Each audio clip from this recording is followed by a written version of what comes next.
প্রথমবারের মতো আয়োজিত ইউটিউব ফিফা ক্রিয়েটার্স কাপ জিতে আইশো স্পিডের উল্লাস। বললেন, গোটা বিশ্বকে এক করেছে বিশ্বকাপ। নিউ ইয়র্কে ডিজিটাল স্ক্রিনের তারকারা মাঠ মাতালেন ফুটবলার রূপে। যে ম্যাচে রেফারি ছিলেন খোদ ফিফার প্রধান রেফারিং কর্মকর্তা পিয়ের লুইজি কলিনা। ব্রাজিলের সবশেষ বিশ্বকাপ জয়ী অধিনায়ক কাফুও ছিলেন এই আয়োজনে শামিল।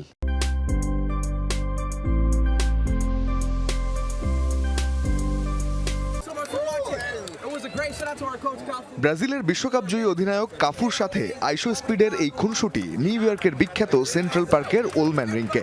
রোববার বিকেলে চেন্নাই এই চত্বর রূপ নিয়েছিল এক টুকরো ফুটবল উৎসবে, যার মধ্যমণি ইন্টারনেট সেন্সেশন আইশো স্পিড।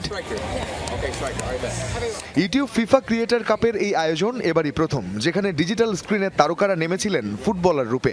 একদিকে ক্রিশ্চিয়ানো রোনাল্ডোর অন্ধভক্ত আইশো স্পিড, অন্য দলের নেতৃত্বে ফুটবল ক্রিয়েটার সেলিন ডেপ্ট, আর ম্যাচ পরিচালনায় খোদ ফিফার প্রধান রেফারিং কর্মকর্তা পিয়ের লুইজি কলিনা। আমি বিশ্বকাপকে ভালোবাসি। এবারের বিশ্বকাপ আমি অনেক বেশি উপভোগ করেছি। যখন আমি স্টেডিয়ামের বাইরে ভক্তদের সাথে আড্ডা দিই, দারুণ একটা ভাইব থাকে এখানে। ফুটবল সব ভাষায় কথা বলে। আপনি যে কোনো দেশ, যে কোনো শহর কিংবা যে কোনো প্রান্তে যান না কেন, সেখানে যদি একটা ফুটবল থাকে আর আপনি সেটা কারো দিকে বাড়িয়ে দেন, সে ঠিকই বলটি আবার আপনার দিকেই পাস করবে।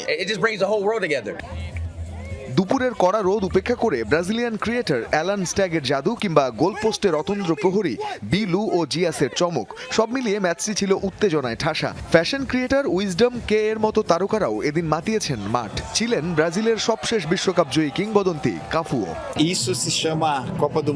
ফিফা বিশ্বকাপ বলতে ঠিক এটাই বোঝায়। এটি মানুষের মধ্যে সমতা বজায় রেখে সবাইকে এক সুতোয় বাঁধার এক অনন্য মাধ্যম। এটি আপনাকে এমন সব মানুষকে জড়িয়ে ধরতে শেখায় যাদের সাথে আগে কখনো দেখাই হয়নি। এটাই বিশ্বকাপের আসল শক্তি।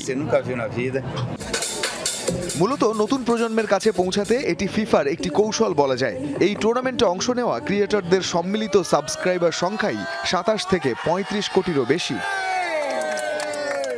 রঞ্জন শান্ত, যমুনা স্পোর্টস।